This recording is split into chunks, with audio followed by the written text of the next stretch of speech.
예수 그리스도 안에 구원받은 성도들에게 주시는 특권이 있는데 그 기도죠. 우리가 그의 이름으로 구하고 기도하는 것에 대한 하나님의 은혜도 주시고 하나님이 응답으로 축복을 하십니다. 그래서 아무것도 염려하지 말고 기도하라고 그랬잖아요. 하나님이 응답하시겠다는. 이 찬송가 441장은 바로 그런 내용의 의미를 담고 있습니다. 은혜 구한 내게 은혜의 주님. 은혜 구했더니 은혜의 주님이에요. 자, 그럼 첫째 우리가 작사와 작곡의 배경을 좀 본다면 작사자는 심프슨, 작곡도 마찬가지예요. 똑같은 분이 하셨습니다. 그는 카나다 출신으로 장로교 목사가 된 후 미국으로 건너가 켄터키주에서 목회하면서 초교파 복음운동을 했습니다. 초급해져. 앞으로는 전체가 하나 되는 일이 일어나. 이게 천국 가면 다 하나 되죠. 지금 이 땅에서 하나가 안 돼요. 아무리 하나 되려고 해도 안 됩니다. 1887년에는 기독교 선교협회를 창설하시기도 했고 1890년에는 사복음서와 예수의 충만하심에 관한 찬송가와 성가들이라는 성가집을 출판했습니다. 은혜의 주님, 핵심 키 열쇠는 이분이 은혜의 주님이에요. 은혜의 주님. 모든 게 다 하나님의 은혜입니다. 그 다음에는 은사의 주님. 각자 재능과 달란트를 주셨어요. 살아가는데도 각자의 나름대로 하나님 주신 것이 있거든요. 근데 신앙생활하는 가운데서 또 섬기고 헌신하는 가운데도 은사가 각자 또 따로 있어요. 그래서 신유의 주님, 많은 사람이 아니라 모든 사람이 병들었기 때문에 치유에 대한 축복을 누리는 거지. 영육간에. 그래서 은혜의 주님, 은사의 주님, 신유의 주님으로 오신 예수를 영원히 모시고 살겠다는 내용입니다. 그분을 누리면 뭐 영육간에 건강하게 가겠죠. 그럼 찬송가 가사를 우리가 좀 살펴본다면 찬송가 가사 우리가 찬양을 드렸지만 은혜 구한 내게 은혜의 주님 1절. 은혜를 구했더니 은혜가 오는 거예요. 여러분이 마음 먹는 대로 온다는 얘기나 마찬가지입니다. 은혜 구한 내게 은혜의 주님. 하나님 앞에 내가 은혜를 구했더니 은혜가 임했다는 거지. 은사 원한 내게 은사의 주님. 내가 은사를 필요해서 재능과 달란트, 기능이 여러 가지 다양한 것에 또 신앙생활 가운데도 주어진 사명을 감당하는 데도 마찬가지지만 필요한 것들이 있거든요. 이게 필요한데. 그랬더니 은사를 원했더니 내게 은사를 주신다. 신유 구한 내게 신유의 주님. 그러니까 신유 구했더니 신유가 임해서 하나님의 역사가 일어나는 거예요. 이 가사들이 그냥 되는 거예요. 그러니까 이건 다른 말로 말하면 여기에 그 마지막 그 얘기 보면 나의 마음 속에 지금 오셨네. 내 마음 속에서 일어나야 되거든요. 남이 어떠다 그것도 중요하지만 밖에서 외부에서 뭐 그거 중요하지만 내 안에서 지금 성령이 역사하시고 내 안에서 하나님이 역사하시고 내 안에 주님이 역사하는 거예요. 그 주님이 은혜 구했더니 은혜의 주님이 역사하시고 함께 하시는 거죠. 은사 원했더니 은사로 역사하시고 신유 구했더니 신유로 역사하시고 그걸 나의 마음속에 지금 오셨네. 늘 항상 현재를 누리는 거예요. 현재가 미래가 되는 거거든요. 현재가 영원이 되는 거거든요. 그러니까 지금 순간순간이 예배 시간이면 예배 시간, 말씀 드리면 공부 성경 말씀 읽으면 그 순간순간 우리가 무슨 해야 돼? 그 하루하루 순간순간이 굉장히 중요한 거거든요. 이게 영혼까지 연결되는 거기 때문에 말은 원하는 대로 그리스도 예수 안에 있는 사람들에게는 무엇이든지 구하라는 거예요. 주 예수 이름으로 원하는 대로. 그게 잘 안 돼서 그런 거잖아요. 그 다음에 마음 먹는 대로 마음을 먹었는데 되네? 이렇게 이게 보통 축복받은 사람이 아니죠. 그렇죠? 내가 마음 먹었는데 그게 이루어진단 말이죠. 또 기도하는 대로예요. 기도하는 대로 응답이 오는 거예요. 이 말은 다른 말은 하나님의 뜻에 맞는 모든 것 속에는 응답과 축복이 임한다고. 하나님의 뜻에 맞는다는 것은 그리스도 예수 안에 거하면 되는 거예요. 그럼 그 모든 삶이 하나님의 뜻을 따라 인도받는 사람이기 때문에 2절 보니까 말씀 위에 서서 내 뜻 버리고 이렇게 살면 어떻게 하냐? 내 뜻, 내 생각 모든 걸 버리고 말씀의 언약을 따라가라는 거예요. 하나님 말씀 붙잡으라는 거예요. 다른 거 붙잡지 말고. 그러니까 이 말씀 붙잡고 가면은 하나님 역사하시는데 그 말씀 붙들었을 때 우리에게 뭐를 어떻게 했냐? 감정을 버리고 말씀에 서라. 감정을 버리라는 게 감정을. 그 말에 마음이 얼마나 중요합니까? 우리는 하나님의 마음을 품고 감정 기분대로 신앙생활하는 게 아니에요. 그렇잖아요. 신앙생활이라는 것은 기분 따라 하는 게 아닙니다. 에이 기분 나빠서 오늘 교회 안 가. 이러는 게 아니거든요. 하나님의 말씀의 언약을 따라 인도받으면 당연히 교회 갈 때는 교회 가게 되고 그러는 거잖아요. 기분 나쁜 날은 가고 기분 안. 그럼 심각한 문제가 생기면 기분 좋은 날 이 세상 꼬르륵 하면 천국 가는데 기분 나쁜 날 꼬르륵 하면 천국 못 가잖아요. 그렇게 따진다면. 그런 건 아니거든요. 하나님 그런 분도 아니에요. 우리가 아무리 죄를 지고 실수해도 하나님은 정말 그리스도 예수 안에 있는 자는 구원받게 만드는 것인가. 그건 보장된 거예요. 인 쳤다 그러잖아요. 인을 쳤다. 너는 내 것이다 라고 인을 쳤다는 거죠. 그래서 감정을 버리는 거예요. 이 마음을 생각 뭐 그런 대로 하는 게 아니에요. 그러면 어떻게 해야 돼? 말씀 위에 서야 돼. 말씀 위에. 자, 그러면 불완전한 믿음 완전해지고. 우리가 왜 흔들리냐? 불완전해서 그렇거든요. 신앙생활이 믿어졌다 안 믿어졌다 이게 불안해서 그래요. 완전하지 않거든요.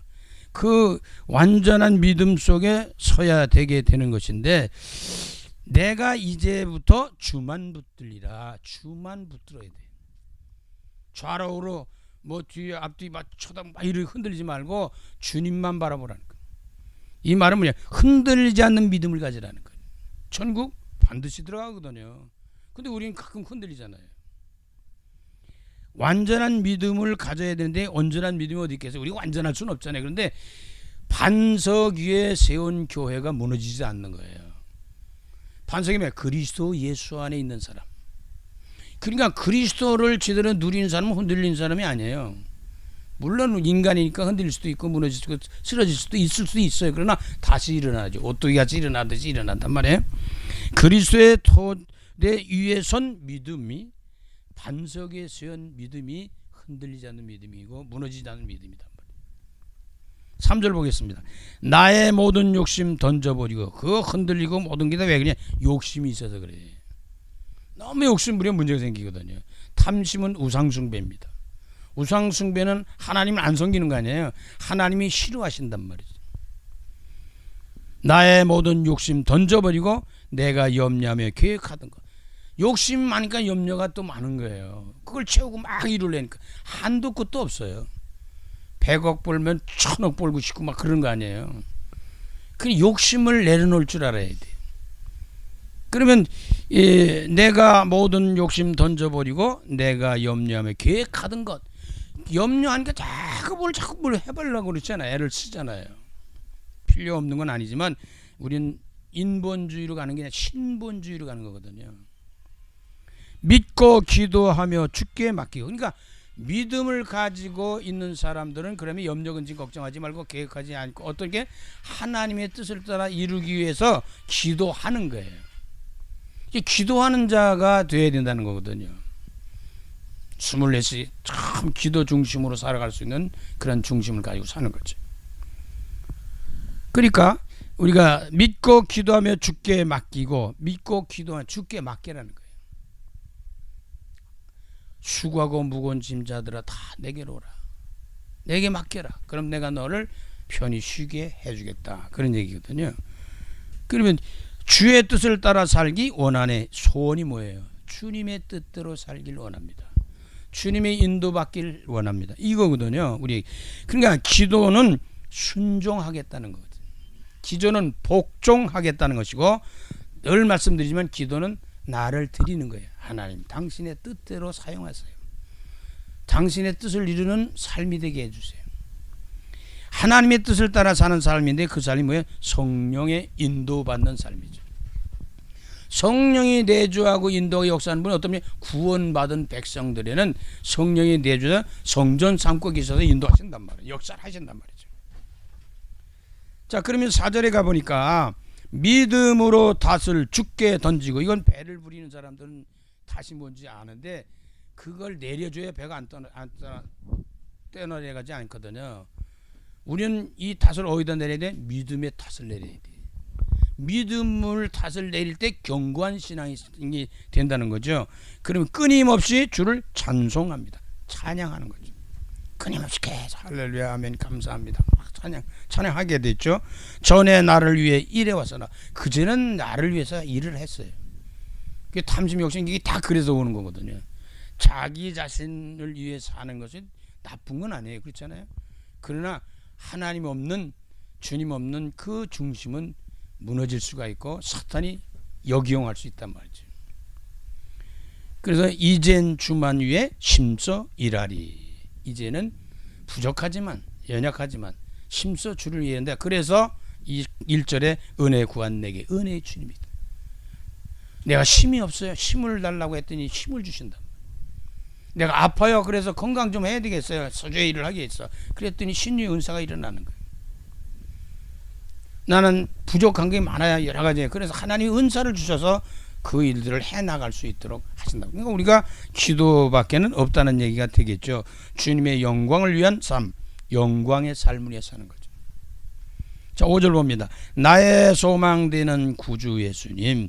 나의 소망이 뭡니까? 명예, 권세, 지위, 돈, 뭐 세상 많죠. 소망, 뭐 소원 많잖아요. 그런데 우리 신앙인들, 전도자들은 나의 소망되는 구주 예수님. 예수님이 소망이에요. 그리스도, 예수님이 나의 소망이에요. 이 세상에 다시 강림하겠네. 주님 다시 오실 것이 약속되어 있습니다.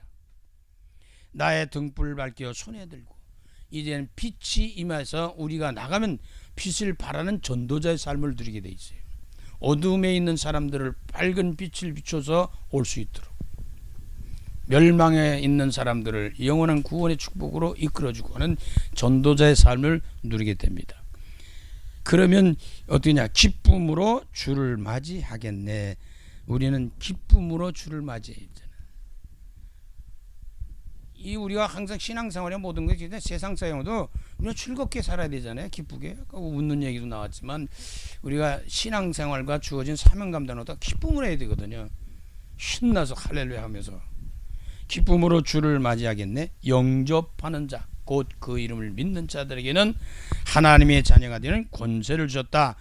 영접하더니 하나님 자녀들이고 권세가 지면했는데 성령의 전이 됩니다. 하나님이 함께 내주 인도 역사하는 임마누엘 성령 충만의 응답 축복을 누리는데, 자 그럼 후렴에서 결론을 맞는데 나의 생명되는 내 주 예수님.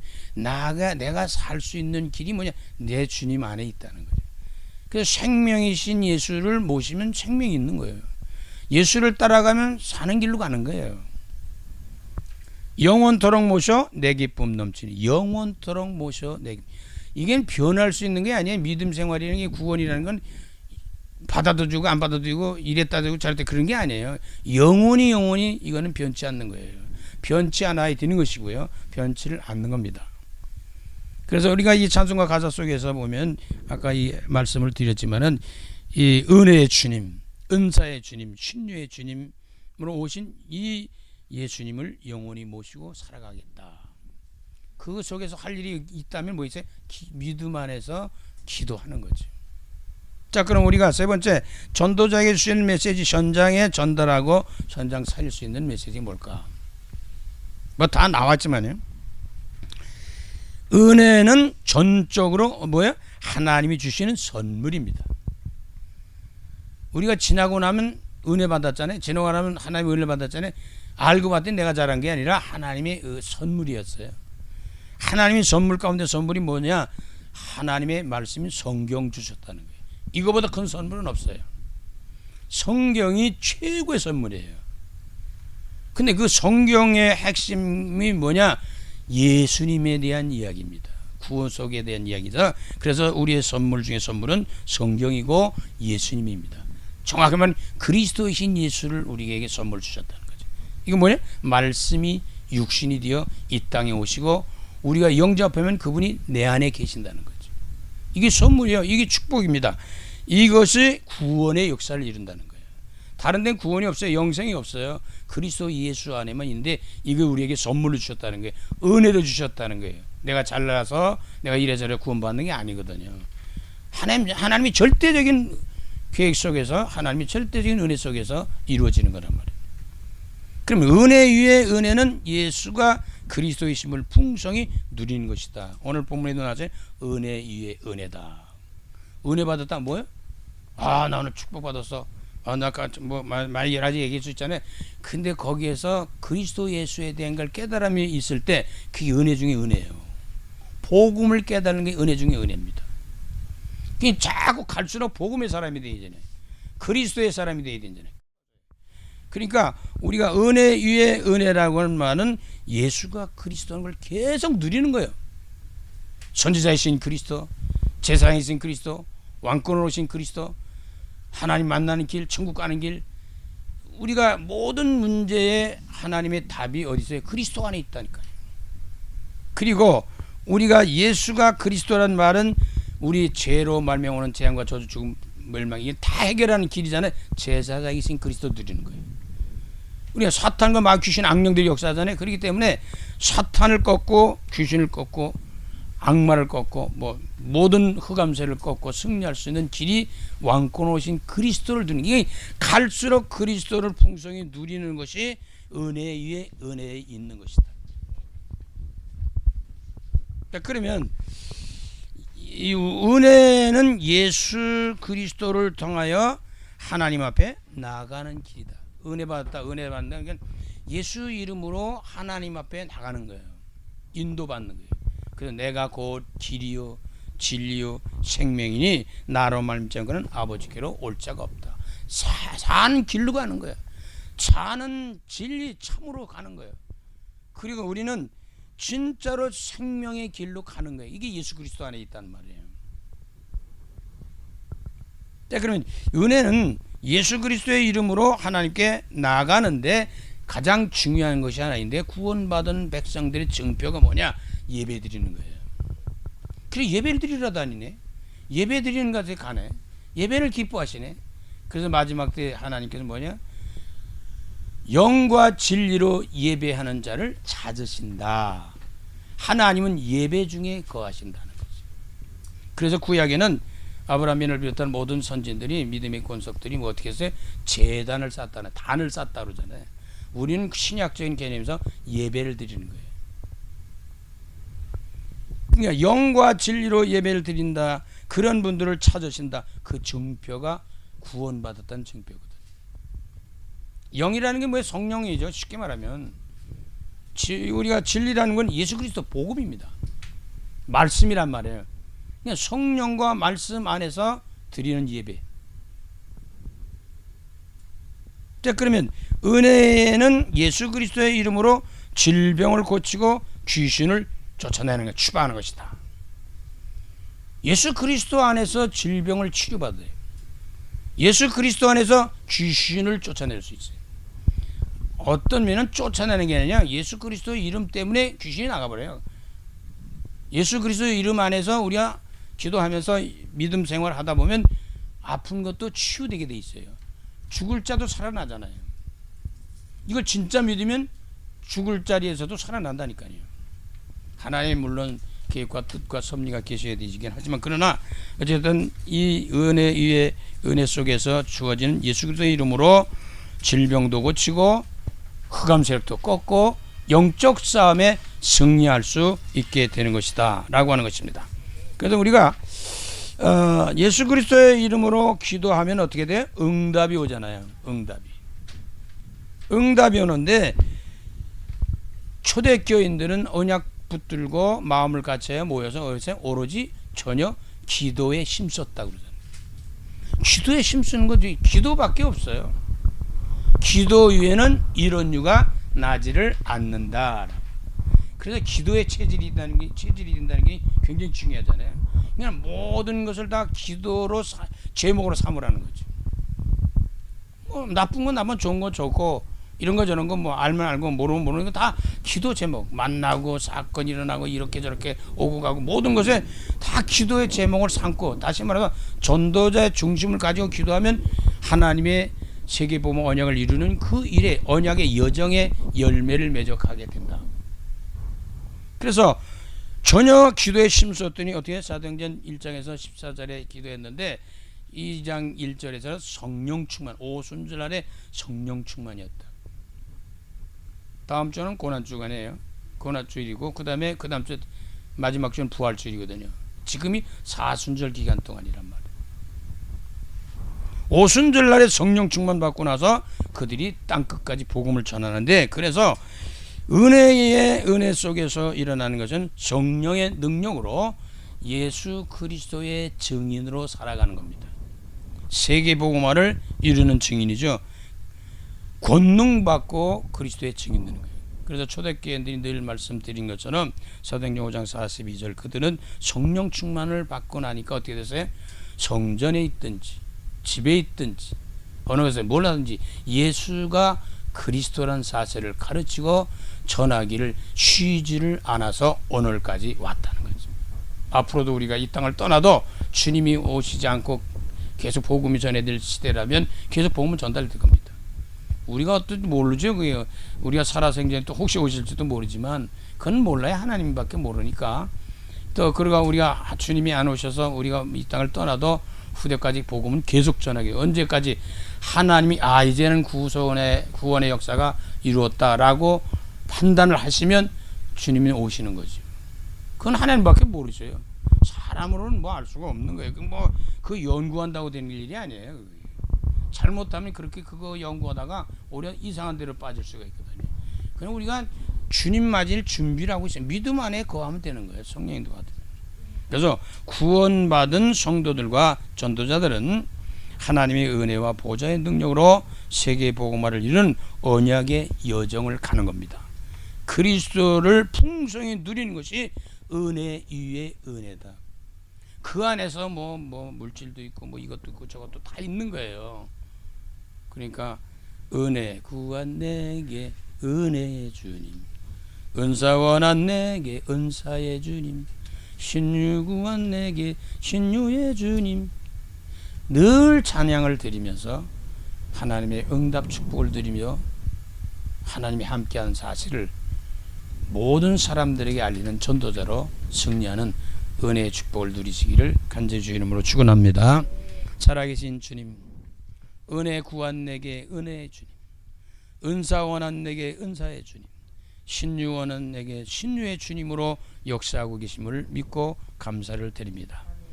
우리 주님 앞에 가는 날까지 이제 모든 걸 다 주님 앞에 맡기고 내 뜻대로 마옵시고 아버지 원대로 살아갈 수 있는 믿음과 성령 충만으로 인도해 주실 줄 믿습니다. 우리가 할 일이 있다면 기도하여 성령 충만해서 땅끝까지 복음을 전해야 될 지상 명령 사명을 감당하는 전도자의 삶을 누린 것이요 언약의 여정을 가는 길입니다. 귀한 종들에게 영육간의 건강함을 함께 하시고 믿음의 믿음을 더하시고 은혜 위에 은혜를 더하셔서 주어진 사명들을 잘 감당하는 행복한 전도자들이 다 되게 하여 주시옵소서. 예수 그리스도 이름으로 감사하며 축복하며 기도드립니다. 아멘.